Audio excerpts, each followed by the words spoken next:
তো বর্তমানে ভিডিও স্ক্রিনে দেখতে পাচ্ছেন যে এটি একটি কর্মসংস্কৃতি পত্রিকা। তো কর্মসংস্কৃতি পত্রিকাটা আমরা যদি একটু বড় করি, তাহলে আমরা দেখতে পাবো যে এটি কত তারিখের কর্মসংস্কৃতি পত্রিকা।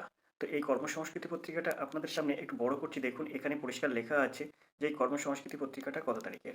তো আপনারা এখানে দেখতেই পাচ্ছেন যে 17ই জানুয়ারি 2024-এর কিন্তু কর্মসংস্কৃতি এটা। তো এই কর্মসংস্কৃতি পত্রিকা থেকে আজকে আমরা একটা জিকে প্র্যাকটিস সেট কমপ্লিট করব। তো এই কর্মসংস্কৃতি পত্রিকায় যে জিকে প্র্যাকটিস সেটটা এ সপ্তাহে দিয়েছে, আমরা কিন্তু সেটা আজকে সমাধান করব। তো জিকেটা কিন্তু সব পরীক্ষার জন্য খুবই গুরুত্বপূর্ণ। আগামী ফুড এসআই বলুন, আগামী পিএসসি ক্লার্কশিপ বলুন, বা আগামী আপনারা জিডিএস পরীক্ষা দেবেন, তাদের জন্য কিন্তু এই জিকে প্র্যাকটিস সেটটা খুবই গুরুত্বপূর্ণ। বিশেষ করে যে কোনো কম্পিটিটিভ পরীক্ষায় জিকে একটা গুরুত্বপূর্ণ বিষয়। তো চলুন চলে যাই। এ সপ্তাহের কর্মসংস্কৃতি পত্রিকায় যে জিকে প্র্যাকটিস সেটটা দিয়েছে, আমরা সেই জিকে প্র্যাকটিসগুলো সমাধান করব। তো চলুন জিকে প্রশ্নগুলো দেখি। তো ভিডিও স্ক্রিনে অবশ্যই আপনারা দেখতে পাচ্ছেন যে এটি একটি কর্মসংস্কৃতি পত্রিকায় যে জিকে প্র্যাকটিস সেট দিয়েছে, সেই জিকে প্র্যাকটিস সেটের পেজ। তো এই পেজের আমরা যদি একটু জুম করে বড় করে দেখি, তাহলে দেখতেই পাবো যে এখানে প্র্যাকটিস সেটে কী লেখা আছে এবং প্রশ্নগুলো কেমন আছে। তো দেখুন এখানে পরিষ্কার দেখতেই পাচ্ছি, যেখানে লেখা আছে, একটু জুম করে নিচ্ছি, জুম করে দেখতেই পাচ্ছি যে এখানে লেখা আছে, দেখুন, চাকরি পরীক্ষার প্রস্তুতি, জেনারেল স্টাডিজ। উত্তর করছেন কেন্দ্র ও রাজ্য সরকারের প্রাক্তন সিভিল সার্ভেন্ট বিশেষজ্ঞ ও লেখক আচার্য ভবদেব মহাশয়। তো আমরা এই যে কর্মসংস্কৃতি পত্রিকায় যে জিকে প্র্যাকটিসটা, জিকে সেটটা দিয়েছে, আমরা সেটা কিন্তু সমাধান করব। তো চলুন দেখি এই জিকে প্রশ্নগুলো কেমন হয়েছে। তো আমরা প্রথম প্রশ্নটা দেখব। তো প্রথম প্রশ্নটা যদি আমরা দেখি, তাহলে দেখতেই পাবো। তো এখানে প্রথম প্রশ্ন আছে, দেখুন একের দাগের এই প্রশ্নটি আজকের প্রথম প্রশ্ন। স্টিফেনসন স্ক্রিন নামক কাঠের বাক্স কী কাজে ব্যবহৃত হয়? খুব সুন্দর একটা প্রশ্ন। এরকম প্রশ্ন কিন্তু জিকেতে আসতে পারে। এটা কিন্তু এরকম প্রশ্ন কিন্তু যে কোনো পরীক্ষার জন্য খুবই গুরুত্বপূর্ণ। তো এর অপশানে আছে, দেখুন, বিশেষ প্রজাতির উদ্ভিদের বংশবৃদ্ধিতে, বায়ুর উষ্ণতা মাপতে, বায়ুর চাপ মাপতে, সমুদ্র জলের লবণতার পরিমাণ মাপতে। তো সবার প্রথমে আমরা জেনে নেব স্টিফেনসন স্ক্রিনটা কী জিনিস, তারপর আমরা উত্তর করব। তো এই স্টিফেনসন স্ক্রিনটা কী জিনিস, সেটা আমরা প্রথমে দেখে নিই। স্টিফেনসন স্ক্রিন বা যন্ত্র আশ্রয় কেন্দ্র কাঠের তৈরি একটি বাক্স, যেটি কিন্তু আবহাওয়া সংক্রান্ত পরিমাপক করতে এটা ব্যবহার করা হয়। পাশেই স্টিফেনসন স্ক্রিনের আপনার ছবি আমরা দিয়ে দিলাম। আর এই স্টিভেনসন স্ক্রিন, এটি কিন্তু থমাস স্টিভেনসন দ্বারা ডিজাইন করা হয়েছিল। তো অবশ্যই বুঝতে পেরেছেন যে স্টিভেনসন স্ক্রিনটা কী জিনিস। তো এখানে আম, এর সঠিক উত্তর হিসেবে কিন্তু বিদ্যুৎ, অর্থাৎ বায়ুর উষ্ণতা মাপতে কিন্তু এই স্টিভেনসন স্ক্রিন ব্যবহার করা হয়। স্টিভেনসন স্ক্রিন নামক কাঠের বাক্স ব্যবহার করা হয় বায়ুর উষ্ণতা মাপতে, বিদ্যুৎ হবে এর সঠিক উত্তর। তো আমরা চলে যাবো পরের প্রশ্ন। পরের প্রশ্ন দেখবো কি আছে। দুয়ের থেকে একটা প্রশ্ন আছে, দেখুন কত সুন্দর একটা প্রশ্ন। লেভেন্টার নামক স্থানীয় বায়ু কোন অঞ্চলে দেখা যায়? ফ্রান্সের রোন নদীর উপত্যকায়, পশ্চিম ভূমধ্যসাগরীয় অঞ্চলে, উত্তর আফ্রিকায়, কানাডার রকি পার্বত্য অঞ্চলে। তো আমরা সবার প্রথমে জানবো স্থানীয় বায়ু কাকে বলে। ভূপ্রকৃতি, মৃত্তিকা, স্বাভাবিক উদ্ভিদ ইত্যাদি আঞ্চলিক পার্থক্যের কারণে বায়ু চাপের তারতম্য ঘটলে স্থানীয়ভাবে যে বায়ু প্রবাহিত হয় তাকে স্থানীয় বায়ু বলে। যে অঞ্চল থেকে এই বায়ু প্রবাহিত হয় সেই অঞ্চলের স্থানীয় ভাষায় এই বায়ুর নামকরণ করা হয়। উদাহরণস্বরূপ বলা যায় যে ভারতের রাজস্থানের থর মরুভূমি অঞ্চলে লু নামক স্থানীয় বায়ু প্রবাহিত হতে দেখা যায়। লেভেন্ডার বায়ু স্থানীয় বায়ু ছাড়াও অন্যান্য যে স্থানীয় বায়ু আছে সেগুলো আপনাদের সামনে তুলে ধরছি। যেমন কালবৈশাখী, এটা কিন্তু এর প্রকৃতি কিন্তু উষ্ণ আর্দ্র, আর এটা কিন্তু পূর্ব ভারত ও বাংলাদেশে হয়। আধি একটা স্থানীয় বায়ু, এটা কিন্তু উত্তর পূর্ব ভারতের সমভূমি অঞ্চলে হয়, এটা কিন্তু উষ্ণ এবং শুষ্ক প্রকৃতির। আর লু তো আগেই বললাম, সেটা কিন্তু উত্তর পশ্চিম ভারতে হয়, আর এটা কিন্তু উষ্ণ শুষ্ক প্রকৃতির। তারপরে আছে আপনার ফন স্থানীয় বায়ু, এটা কিন্তু ইউরোপের রাইন উপত্যকায় হয়, আর এটার কিন্তু প্রকৃতি উষ্ণ শুষ্ক প্রকৃতির। চিনুক, এটা কিন্তু উষ্ণ শুষ্ক প্রকৃতির, আর রকি পার্বত্য অঞ্চলের পূর্ব ঢালে কিন্তু এই স্থানীয় বায়ু হয়, চিনুক। তারপরে আছে খামোশিন, খামোশিন স্থানীয় বায়ু রকি পার্বত্য অঞ্চলের পূর্ব ঢালে হয়, আর এটা কিন্তু উষ্ণ শুষ্ক প্রকৃতির।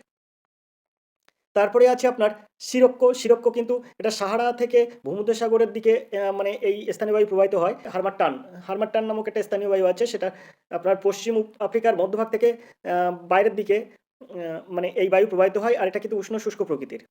এছাড়াও আছে কিন্তু পম্পেরো, পম্পেরো একটা স্থানীয় বায়ু, যা আন্দিজ পার্বত্য অঞ্চলে হয়, উষ্ণ শুষ্ক প্রকৃতির এই বায়ু। তারপরে আছে সোলানো, সোলানোও কিন্তু আপনার উষ্ণ আর্দ্র প্রকৃতির স্থানীয় বায়ু, আর এটা কিন্তু সাহারা থেকে লাইবেরিয়ার দিকে প্রবাহিত হয়। তারপরে আপনার এখানে আমরা এই যে লেভেন্ডা আছে, লেভেন্ডা এটা কিন্তু শীতল প্রকৃতির বায়ু, আর এটা কিন্তু স্পেনে কিন্তু আপনার প্রবাহিত হয়।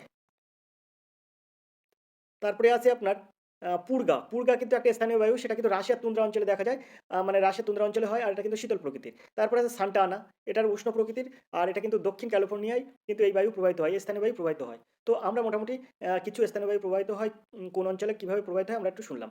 তো 2 এর দাগের সঠিক উত্তর হয়ে যাবে কিন্তু বিদ্যাক, পশ্চিম ভূমধ্যসাগরীয় অঞ্চল। বিদ্যাক হবে এর সঠিক উত্তর। আশা করি আপনারা বুঝতে পেরেছেন। চলে যাবো আমরা 3 এর দাগের এই প্রশ্নে। শ্বেতসাগর কি জন্য বিখ্যাত? পূজা পদ্ধতি ব্যবহৃত এক ধরনের দুধ। বির অপশানে আছে মৎস্য চারণ ক্ষেত্র, সির অপশানে আছে একটি মগ্ন চড়া, আর ডির অপশানে আছে একটি শীতল স্রোত। তো এখানে শ্বেতসাগর কি জন্য বিখ্যাত? White C. হোয়াইট সি বা শ্বেতসাগর হলো রাশিয়ার উত্তর উপকূলে অবস্থিত একটি সাগর। মনে করা হয় পুরো সাগর রাশিয়ার জলসীমার অধীন। এটি পশ্চিমে কারেলিয়া, উত্তরে কোলা উপদ্বীপ এবং উত্তর পূর্বে কানিন উপদ্বীপ দ্বারা বেষ্টিত। তো এখানে 3 এর দাগের সঠিক উত্তর হবে কিন্তু এই মৎস্য চারণ ক্ষেত্র। বিদ্যাক হবে এর সঠিক উত্তর। শ্বেতসাগর কি জন্য বিখ্যাত? তো মৎস্য চারণ ক্ষেত্রের জন্য বিখ্যাত, অর্থাৎ বিদ্যাক হবে সঠিক উত্তর। আমরা চলে যাবো 4 দাগের এই প্রশ্নে। রিয়াং উপজাতি কোন রাজ্যে দেখা যায়? এখানে কিন্তু বলছে রিয়াং উপজাতি কোন রাজ্যে দেখা যায়।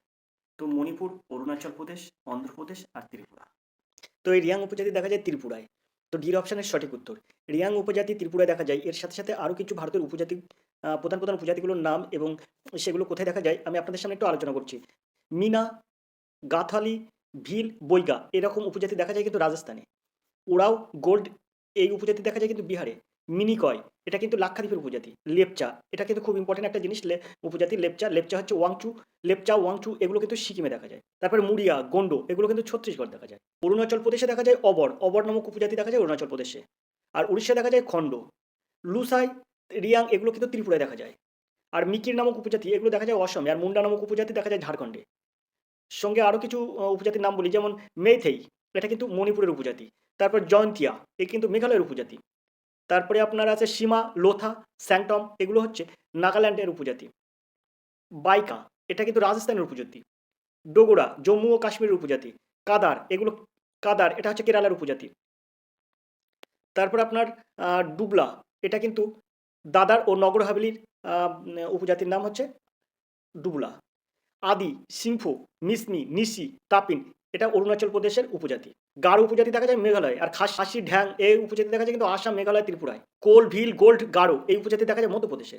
আর কুফি, ফো এগুলো দেখা যায় মণিপুর আর ত্রিপুরায় উপজাতি। আর ইটসা এটা কর্ণাটকের উপজাতি। সানসি এটা পাঞ্জাবের উপজাতি। সাঁওতাল উপজাতি দেখা যায় পশ্চিমবঙ্গের বীরভূম ও ঝাড়খণ্ডে। আর চেঞ্চু, গোল্ড, কোলাম এই উপজাতি দেখা যায় অন্ধ্রপ্রদেশে। তো এরকম আরও কিছু উপজাতি আছে, বললে অনেক বড় হয়ে যাবে। ইম্পর্টেন্ট উপজাতিগুলো আপনাদের সামনে তুলে ধরলাম।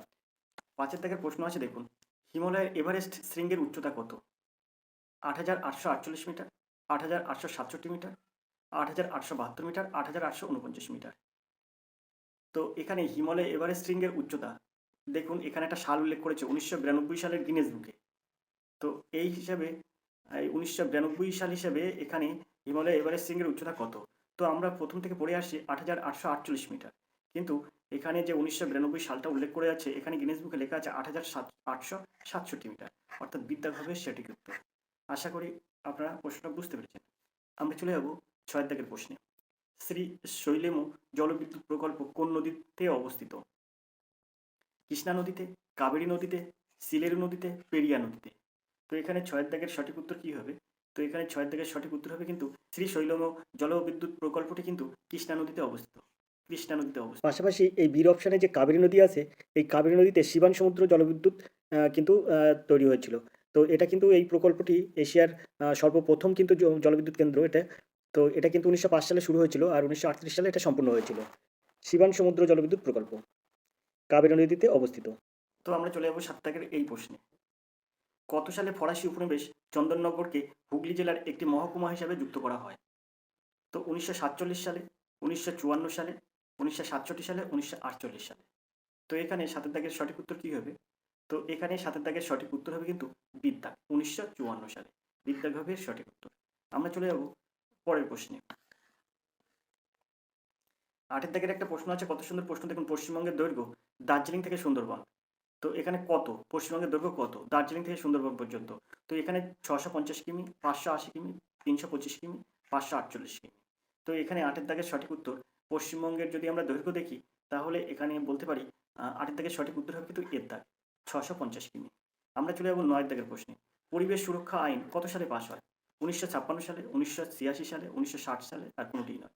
তো পরিবেশ সুরক্ষা আইন এটা কত সালে পাস হয়? তো আমরা প্রথমে দেখে নেব পরিবেশ সুরক্ষা আইন 1986 এখানে কি আছে। তো 1986 সালে পরিবেশ সুরক্ষা আইন হলো বিস্তৃত আইনি কভারেজ সহ সংরক্ষক আইন।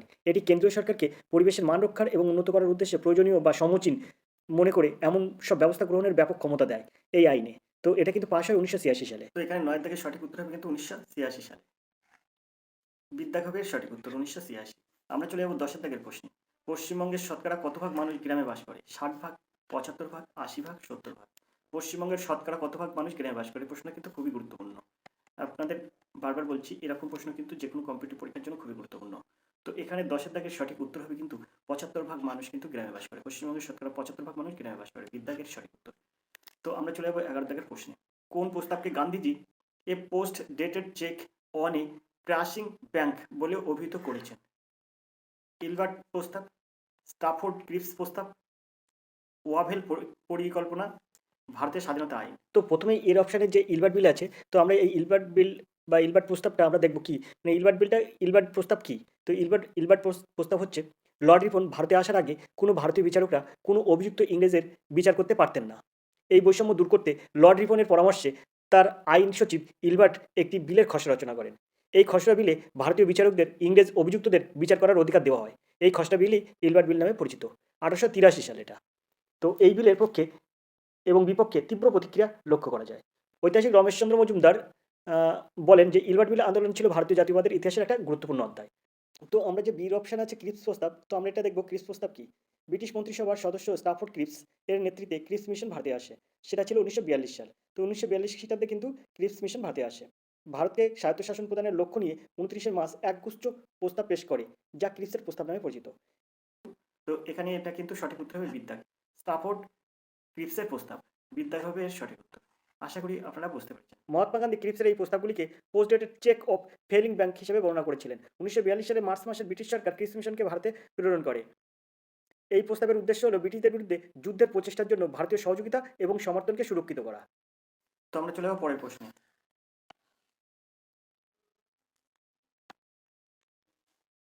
ভারত থেকে প্রশ্ন আছে, দেখুন, হরিজন পত্রিকার প্রকাশক কে? বি আর আম্বেদকর, মহাত্মা গান্ধী, বীরেন্দ্রনাথ চট্টোপাধ্যায়, এদের কেউ নয়। তো হরিজন পত্রিকার প্রকাশক, তো এখানে হরিজন পত্রিকার প্রকাশক, এখানে এর সঠিক উত্তর কি হবে? তো হরিজন পত্রিকার প্রকাশক হচ্ছে মহাত্মা গান্ধী। তো হরিজন পত্রিকায় কি বিষয় নিয়ে আলোচনা করা হচ্ছে আমরা একটু জেনে নিই। তো গান্ধীজি ব্রিটিশ শাসনকালে ইয়ারওয়াদা কারাগার থেকে 1933 সালের 11 ফেব্রুয়ারি হরিজন নামে একটি সাপ্তাহিক পত্রিকা প্রকাশ শুরু করেছিলেন। তিনি 3টি প্রকাশনা তৈরি করেছিলেন। ইংরেজিতে হরিজন, সেটা ছিল 1933 থেকে 1948, আর গুজরাটিতে ছিল হরিজন বন্ধু, এবং হিন্দিতে ছিল হরিজন সেবক। এ তো গেল হরিজন পত্রিকা। আমরা যদি বলি হরিজন সমাজ কে প্রতিষ্ঠা করেন, সেটা কিন্তু 1932 সালে বোম্বেতে ওই মহাত্মা গান্ধী, 1932 সালে বোম্বেতে এম কে গান্ধী দ্বারা সর্বভারতীয় হরিজন সমাজ প্রতিষ্ঠা হয়েছিল। এটি একটি অলাভজনক সংস্থা। এর সদর দপ্তর গান্ধী আশ্রম, কিংস ওয়ে। হরিজন শব্দের আক্ষরিক অর্থ হচ্ছে ঈশ্বরের মানুষ। 13 থেকে প্রশ্ন আছে, দেখুন, ভারত ছাড়ো আন্দোলনের প্রস্তাব কংগ্রেস কত সালে অনুমোদন করেছিলেন? 1942 12 আগস্ট, 1942 15 আগস্ট, 1942 7 আগস্ট, 1942 8 আগস্ট। তো ভারত ছাড়ো আন্দোলন এই প্রস্তাব কংগ্রেস কত সালে অনুমোদন করেছিলেন? তো এখানে 13 থেকে সঠিক উত্তর হবে কিন্তু বিদ্যাগ, 1942 15 আগস্ট। বিদ্যাগ হবে সঠিক উত্তর। ভারত ছাড়ো আন্দোলন বা আগস্ট আন্দোলন ছিল একটি আইন অমান্য আন্দোলন, যেটি 1942 সালে 8 আগস্ট থেকে ভারতের স্বাধীনতা আন্দোলনের মহাত্মা গান্ধীর দ্বারা চালিত হয়েছিল। ভারতীয় জাতীয় কংগ্রেসের দাবি করে একটি গণপ্রতিবাদ, যেটিকে গান্ধী উল্লেখ করেন ব্রিটিশদেরকে ভারত ছাড়ার একটি দাবি হিসেবে। 1942 সালের 8 আগস্ট গোয়ালিয়র ট্যাঙ্ক ময়দানে তিনি এই উদ্দেশ্যের ভাষণ বলেন, করেঙ্গে ইয়া মরেঙ্গে, করবো অথবা মরবো। এই ভারত ছাড়ো আন্দোলনের কিন্তু মূল কথা হয়ে উঠছিল গান্ধীজির এই ভাষণে। পাশে আমরা একটি ছবি দিয়ে রাখলাম ভারত ছাড়ো আন্দোলনের একটা ছবি। ভারত ছাড়ো আন্দোলনের স্লোগান কি ছিল? ভারত ছাড়ো আন্দোলনের সময় মুসলিম লীগ গৃহীত স্লোগান ছিল ভাগ করো এবং ছাড়ো। আশা করি বুঝতে পেরেছেন। চলে যাব 14 দাগের প্রশ্নে। ভারতের সৈনিক জেনারেল মোহন সিং সিঙ্গাপুরে কবে ইন্ডিয়ান ন্যাশনাল আর্মি গঠন করেন? 1940 খ্রিস্টাব্দে, 1945 খ্রিস্টাব্দে, 1941 খ্রিস্টাব্দে, 1942 খ্রিস্টাব্দে। তো ভারতের সৈনিক জেনারেল মোহন সিং সিঙ্গাপুরে কবে ইন্ডিয়ান ন্যাশনাল আর্মি গঠন করে? তো এখানে 14 দাগের সঠিক উত্তর হয়ে যাবে কিন্তু সিদ্ধাগ, 1941 খ্রিস্টাব্দে। 1941 খ্রিস্টাব্দে এর সঠিক উত্তর। আমরা চলে যাবো 15 দাগের এই প্রশ্নে। ইন্ডিয়ান ইন্ডিপেন্ডেন্স লিগ কে গঠন করে? ইন্ডিয়ান ইন্ডিপেন্ডেন্স লিগ কে গঠন করে? মানবেন্দ্রনাথ রায়, মৌলানা আবুল কালাম আজাদ, রাসবিহারী বসু, আর বিঠল ভাই প্যাটেল। তো এখানে 15 দাগের সঠিক উত্তর কি হবে? তো এখানে 15 দাগের সঠিক উত্তর হবে কিন্তু সিদ্ধাগ, রাসবিহারী বসু। সিদ্ধাগ হবে সঠিক উত্তর। ইন্ডিয়ান ইন্ডিপেন্ডেন্স লিগ কে গঠন করে? রাসবিহারী বসু। সিদ্ধাগ হবে সঠিক উত্তর। আমরা চলে যাবো পরের প্রশ্নে। পরের যে প্রশ্ন আছে সেটা হচ্ছে 16 দাগের এই প্রশ্ন। সুভাষচন্দ্র বসু 1943 সালে কোথায় আজাদ হিন্দ ফৌজ গঠন করে? Japan, Singapore, Burma, Germany. তো 1943 সালে কোথায় আজাদ হিন্দ ফৌজ গঠন করে সুভাষচন্দ্র বসু? তো এখানে 16 দাগের সঠিক উত্তর হবে কিন্তু সিঙ্গাপুর। তো আজাদ হিন্দ বাহিনীর সিঙ্গাপুরে গঠন করে। তো আজাদ হিন্দ বাহিনী নিয়ে কিছু কথা আপনাদের রাখি, যাতে এই প্রশ্নগুলো কিন্তু বারবার এই আজাদ হিন্দ বাহিনী গঠন করা থেকে কিন্তু অনেক প্রশ্ন আসে, যার জন্য এটা কিন্তু খুব গুরুত্বপূর্ণ আপনাদের কাছে। তো আমরা একটু আজাদ হিন্দ বাহিনী আজাদ হিন্দ ফৌজ গঠনের সম্পর্কে একটু জেনে নিই। 1942 সালে রাসবিহারী বসুর নেতৃত্বে সিঙ্গাপুরের পতনের অব্যবহিতের পরেই প্রথম আইনে গঠিত হয়। রাসবিহারী বসু নেতাজির হাতে তুলে দেন আজাদ হিন্দ ফৌজের ভার। তারপরে 1943 সালে সুভাষচন্দ্র বসুর নেতৃত্বে পুনর্গঠিত হয় এই বাহিনী। সুভাষচন্দ্রের আর্জি হুকুমতে আজাদ হিন্দ অর্থাৎ স্বাধীন ভারতের অস্থায়ী সরকার এর সেনাবাহিনী ঘোষিত হয়। মুক্ত ভারতের অস্থায়ী সরকার বা আরও সহজভাবে আজাদ হিন্দ ছিল ভারতের একটি স্বল্পকালীন জাপানি সমর্থিত অস্থায়ী সরকার। এটি কিন্তু 1943 সালের অক্টোবর দ্বিতীয় বিশ্বযুদ্ধের সময় জাপানি অধিকৃত সিঙ্গাপুরে প্রতিষ্ঠিত হয়। তো এটি একটি কিন্তু জাপান সাম্রাজ্যের একটি পুতুল রাষ্ট্র হিসেবে বিবেচিত হয়। তো স্বাধীন ভারতের অস্থায়ী সরকার এই আজাদ হিন্দ বাহিনী সরকারের যে পতাকা ছিল, আমি কিন্তু এখানে পতাকা মানে পতাকার ছবিটা দিয়ে দিলাম, এবং প্রতীক যেটা ছিল প্রতীকের ছবিও দিয়ে দিলাম। লাফানো একটি বাঘের ছবি ছিল প্রতীক। আমাদের এখন যে জাতীয় সঙ্গীত আছে, তেমন সে সময় একটি সঙ্গীত ছিল, জাতীয় সঙ্গীত ছিল। তো সেটা ছিল শুভ সুখ। এই যে আজাদ হিন্দ বাহিনীর স্টার্টার ছিল জাপান সাম্রাজ্যের পুতুল সরকার। মূলধন ছিল কিন্তু নয়াদিল্লি, সিঙ্গাপুর আর পোর্ট ব্লেয়ারে কিন্তু অস্থায়ী মূলধন ছিল। সরকার ছিল কিন্তু অস্থায়ী, আর সরকার ছিল কিন্তু রাষ্ট্রের প্রধান। 1943 থেকে 1945 পর্যন্ত সরকার ছিল কিন্তু সুভাষচন্দ্র বসু। আর এটা প্রতিষ্ঠিত হয় কিন্তু 21শে অক্টোবর। এই আজাদ হিন্দ বাহিনী নেতাজি সুভাষচন্দ্রের সময় আজাদ হিন্দ বাহিনী কিন্তু প্রতিষ্ঠিত হয় 21শে অক্টোবর 1943। এটা কিন্তু প্রতিষ্ঠিত হয় 21শে অক্টোবর 1943 সালে পর্যন্ত। আর এটা কিন্তু ছিল 18 আগস্ট। এটা ছিল 18 আগস্ট 1945 পর্যন্ত। তো আজাদ হিন্দ বাহিনী সম্পর্কে আরও কিছু তথ্য আপনাদের বা এমসিকিউ আকারে যেমন পড়তে পারে। আজাদ হিন্দ ফৌজ প্রথম কোথায় গঠিত হয়? তো আজাদ হিন্দ ফৌজ কিন্তু প্রথমে গঠিত হয় ব্রিটিশ ভারতীয় বাহিনীর যুদ্ধবন্দীদের নিয়ে সিঙ্গাপুরে 1942-এ প্রথম আজাদ হিন্দ বাহিনী গঠিত হয়। তো আমরা এবার দেখব 17 দাগের এই প্রশ্নটি। ক্যাপ্টেন লক্ষ্মী স্বামীনাথন কোন বাহিনীর নেতৃত্ব দেন? ঝাঁসি Rani, Gandhi brigade, Nehru brigade, Azad brigade. Captain Lakshmi Swaminathan কোন বাহিনীর নেতৃত্ব দেন? তো এখানে 17 দাগের সঠিক উত্তর হবে কিন্তু এর দাগ, ঝাঁসির রানী। ক্যাপ্টেন লক্ষ্মী স্বামীনাথনের নেতৃত্বে ইউনিটি 1943 সালে জুলাই মাসে দক্ষিণ পূর্ব এশিয়া প্রবাসী ভারতীয় জনসংখ্যার স্বেচ্ছাসেবকের নিয়ে গড়ে তোলা হয়েছিল। এই ইউনিটের নামকরণ করা হয়েছিল রানী ঝাঁসি রেজিমেন্ট। রানী লক্ষ্মীবাই ঝাঁসি রানী একজন বিখ্যাত ভারতীয় রানী এবং স্বাধীনতা সংগ্রামী এর নাম অনুসারে। এখানে 18 দাগের প্রশ্ন আছে, ওয়াভেল পরিকল্পনা কত সালে হয়েছিল? 1945 সালে, 1947 সালে, 1946 সালে, 1948 সালে। তো এখানে 18 দাগের সঠিক উত্তর কি হবে? তো 18 দাগের সঠিক উত্তর হবে কিন্তু এর দাগ, 1945 সালে। ওয়াভেল পরিকল্পনা কত সালে হয়েছিল? 1945 সালে। এর দাগ হবে সঠিক উত্তর।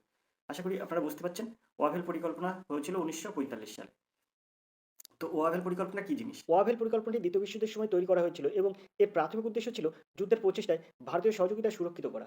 ভারতীয় রাজনৈতিক দাবিগুলিকে মোকাবিলা করার মাধ্যমে এটি আশা করা হয়েছিল যে ভারত মিত্রবাহিনী যুদ্ধ অভিযানে আরও কার্যকরভাবে অবদান রাখবে। তো আমরা এবার দেখবো 19 দাগের এই প্রশ্ন। নেতাজির ছদ্মবেশে দেশ ছাড়া ও সম্ভাব্য মৃত্যুর সালগুলি যথাক্রমে 1941 ও 1944 সালে 23শে আগস্ট, 1941 ও 27শে জানুয়ারি ও 1945 সালে 23শে আগস্ট, 1941 সালে 26শে জানুয়ারি ও 1945 সালে 23শে আগস্ট। এগুলোর কোনোটি নয়। তো এখানে বলছে নেতাজির ছদ্মবেশ দেশ ছাড়া সম্ভাব্য মৃত্যুর সালগুলি যথাক্রমে এইগুলো। তো এর মধ্যে কোনটি সঠিক? তো 19 দাগের সঠিক উত্তর হবে 1941 সালে 26শে জানুয়ারি ও 1945 সালের 23শে আগস্ট। সিদ্ধাগ হবে এর সঠিক উত্তর। তো দেখবো আমরা এবার 20 দাগের এই প্রশ্ন। Lord Pethick Lawrence, Sir Stafford Cripps, Mister Alexander প্রমুখদের নিয়ে গঠিত ক্যাবিনেট মিশন কবে ভারতে আসে? 1946 28শে মার্চ, 1947 26 মার্চ, 1946 24 মার্চ, 1946 23 মার্চ। তো এখানে 20 দাগের সঠিক উত্তর কি হবে? তো এখানে সঠিক উত্তর হবে কিন্তু 1946 23শে মার্চ। এর সঠিক উত্তর ডি দাগ হবে সঠিক উত্তর। আমরা চলে যাবো 21 দাগের এই প্রশ্নে। মারাঠা এবং কেশরী পত্রিকার সম্পাদক কে ছিলেন? লালা লাজপত রায়, বিনায়ক দামোদর সাভারকার, লোকমান্য বালগঙ্গাধর তিলক, দামোদর চাপেকার। তো এখানে মারাঠা ও কেশরী পত্রিকার সম্পাদক কে ছিলেন? তো এই প্রশ্নটা আমি আশা করি আপনারা সবাই জানেন। তো এখানে মারাঠা এবং কেশরী পত্রিকার সম্পাদক ছিলেন লোকমান্য বালগঙ্গাধর তিলক, অর্থাৎ সিদ্ধাক হবে এর সঠিক উত্তর। এই প্রশ্নটা কিন্তু খুবই ইম্পর্টেন্ট প্রশ্ন। আশা করি আপনারা যে কোনো কম্পিটিটিভ পরীক্ষার জন্য এই প্রশ্নগুলো খুবই গুরুত্বপূর্ণ। তো আশা করি এই প্রশ্নগুলো আপনারা জানেন। তো আমরা চলে যাবো 22 দাগের এই প্রশ্নে। অমৃতবাজার এর সম্পাদন করতেন কে? দেখুন, মনমোহন ঘোষ, তারপরে আছে শিশির কুমার ঘোষ, হেমন্ত কুমার ঘোষ, বসন্ত কুমার ঘোষ, বির অপশানে। সির অপশানে আছে কৃষ্ণদাস পাল, আর ডির অপশানে আছে অরবিন্দ ঘোষ। তো এখানে 22 দাগের সঠিক উত্তর কি হবে? তো এর সঠিক উত্তর হবে কিন্তু বিদ্যাক। শিশির কুমার ঘোষ, হেমন্ত কুমার ঘোষ ও বসন্ত কুমার ঘোষ কিন্তু অমৃতবাজার এর সম্পাদন করতেন। তো আমরা চলে যাবো পরের প্রশ্নে। এখন 23 দাগের একটা প্রশ্ন আছে, দেখুন। লর্ড নর্থব্রুক নাট্য অভিনয় সংক্রান্ত আইন কবে পাশ করেন? 1875 খ্রিস্টাব্দে, 1870 খ্রিস্টাব্দে, 1879 খ্রিস্টাব্দে, 1876 খ্রিস্টাব্দে। তো এখানে 23 দাগের সঠিক উত্তর হবে কিন্তু ডিদ্দাক, 1876 খ্রিস্টাব্দে। আমরা চলে যাবো 24 দাগের এই প্রশ্নে। 1878 সালে দেশীয় ভাষায় সংবাদপত্র আইন কে পাশ করেন? Lord Mayo, Lord Lytton, Lord Northbrook আর লর্ড বেন্টিং। তো এখানে 24 দাগের সঠিক উত্তর কি হবে? তো 24 দাগের সঠিক উত্তর হবে কিন্তু বিদ্যাক, লর্ড লিটন। 1878 সালে দেশীয় ভাষায় সংবাদপত্র আইন পাশ করেন কিন্তু লর্ড লিটন। আমরা চলে যাবো 25 দাগের প্রশ্নে। 1882 সালে কে দেশীয় ভাষায় সংবাদপত্র আইন রোধ করেন? Lord Dufferin, Lord Curzon, Lord Ripon, Lord Irwin. তো এখানে 25 দাগের সঠিক উত্তর হবে কিন্তু লর্ড রিপন। সিদ্ধার্থ হবে সঠিক উত্তর। 1882 সালে কে দেশীয় ভাষায় সংবাদপত্র আইন রোধ করেন? তো এখানে সঠিক উত্তর হবে লর্ড রিপন। সিদ্ধার্থ হবে সঠিক উত্তর। আমরা চলে যাবো পরের প্রশ্নে। 26 দাগের প্রশ্ন আছে, দেখুন। ISF world cup shooting championship কোথায় অনুষ্ঠিত হয়েছে? কোহিমা, শিলং, ভোপাল, রায়পুর। তো এখানে 26 দাগের সঠিক উত্তর কি হবে? তো এখানে কিন্তু 26 দাগের সঠিক উত্তর হবে কিন্তু ভোপালে। এই যে ISF world cup shooting championship কোথায় অনুষ্ঠিত হয়েছে? ভোপালে। তো এখানে সিদ্ধার্থ হবে সঠিক উত্তর। তো আমরা চলে যাবো 27 দাগের এই প্রশ্নে। কোন দেশের সঙ্গে আফ্রিকার 23টি দেশ অ্যাপেন্ডিক্স 23 মহড়া অনুসরণ করবে? তো এখানে ইন্দোনেশিয়া, ভারত, ইরান, ডেনমার্ক। তো এখানে 27 দাগের সঠিক উত্তর কি? তো এর সঠিক উত্তর হবে কিন্তু ভারত, বিদ্যাক হবে সঠিক উত্তর। তো আমরা চলে যাবো 28 দাগের প্রশ্নে। ভারতের শহীদ দিবস কবে পালন করা হয়? 22 মার্চ, 23 মার্চ, 22 মে, 23 মে। তো এখানে ভারতের শহীদ দিবস কবে পালন করা হয়? তো 28 দাগের সঠিক উত্তর কিন্তু বিদ্যাক, 23 মার্চ। 23 মার্চ ভারতের শহীদ দিবস পালন করা হয়। চলে যাবো 29 দাগের প্রশ্নে। 29 দাগে একটা প্রশ্ন আছে, দেখুন কত সুন্দর প্রশ্ন। গাড়ির টায়ার প্রস্তুতকারক সংস্থা সিয়েট এর এমডি সিও পদে নিযুক্ত হলেন কে? সিয়েটের মানে এমডি সিও পদে নিযুক্ত কে হলেন? তো এখানে বিকাশ বর্মন, সৌমিত্র সাহা, অর্ণব ব্যানার্জি, অমিত রায়। তো এটা কিন্তু কারেন্ট অ্যাফেয়ার্সের প্রশ্ন। তো এখানে 29 দাগের সঠিক উত্তর হবে কিন্তু সিদ্ধার্থ। অর্ণব ব্যানার্জি কিন্তু সিয়েটের সিও পদে নিযুক্ত হয়েছেন, অর্থাৎ সিদ্ধার্থ হবে সঠিক উত্তর, অর্ণব ব্যানার্জি। আমরা চলে যাবো 30 দাগের প্রশ্নে। কর্পোরেট ইনভেস্টিগেশন ও রিস্ক কনসাল্টিং ফার্ম ক্রল কাকে ভারতের মোস্ট ভ্যালুয়েবল সেলিব্রিটি হিসেবে মনোনীত করেছেন? শাহরুখ খান, রণবীর সিং, রণবীর কাপুর, অক্ষয় কুমার। তো এখানে 30 দাগের সঠিক উত্তর কি হবে? তো এর সঠিক উত্তর হবে কিন্তু বিদ্যাক, অর্থাৎ রণবীর সিংকে।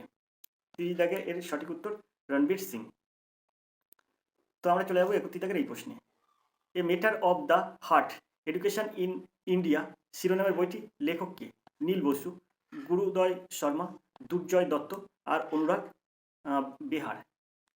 তো এখানে 31 দাগের সঠিক উত্তর হবে কিন্তু অনুরাগ বেহার, দ্বিতীয় হবে সঠিক উত্তর। A matter of the heart education in India শিরোনামের বইটি লেখেন অনুরাগ বেহার, দ্বিতীয় হবে সঠিক উত্তর। আশা করি বুঝতে পারছেন। আমরা চলে যাবো পরের প্রশ্নে। দেখবো আমরা 32 দাগের এই প্রশ্ন। বিশ্ব যক্ষ্মা দিবস পালন করা হয় কবে? 22 মার্চ, 23 মার্চ, 28 মার্চ, 25 মার্চ। তো এখানে 32 দাগের সঠিক উত্তর কি হবে? বিশ্ব যক্ষ্মা দিবস কবে পালন করা হয়? তো বিশ্ব যক্ষ্মা দিবস পালন করা হয় কিন্তু 24 মার্চ।